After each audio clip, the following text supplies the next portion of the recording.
پس بذار نشونت میدم. ماه روشن تو آسمون، جونه برای ترسناک دور و برمون. بعضی وقتا چراغ خاموش، نه ترس بابا نساختیم پاپوش. امشب از اون مهماست، همه چی برامون مهیاست. خیلی جدی نگیریم، امشب میخوایم خوش بگذرونیم. امشب شادیم چون که شب ترسه، لباسمون ترسناکه شایدم وحشتناکه. قراره شادی کنیم چون شب ترسه، پس بیاین با ما هم دیگر رو بترسونیم.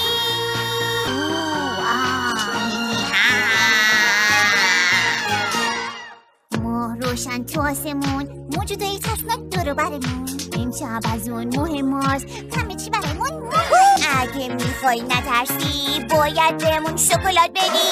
امشب شادیم چون که شب ترسه، لباسامون ترسناکه شایدم وحشتناکه.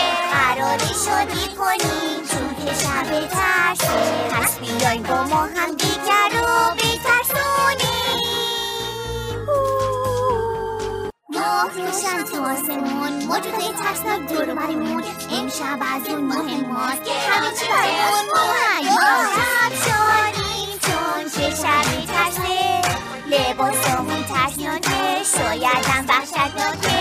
قراره شادی کنیم چون شب ترسه، پس بیاین با ما هم دیگر رو بترسونیم. لباسامون ترسناکه شایدم وحشتناکه.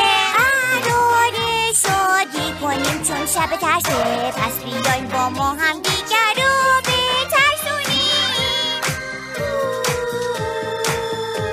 امشب شادیم چون شب ترسه، لباسامون ترسناکه.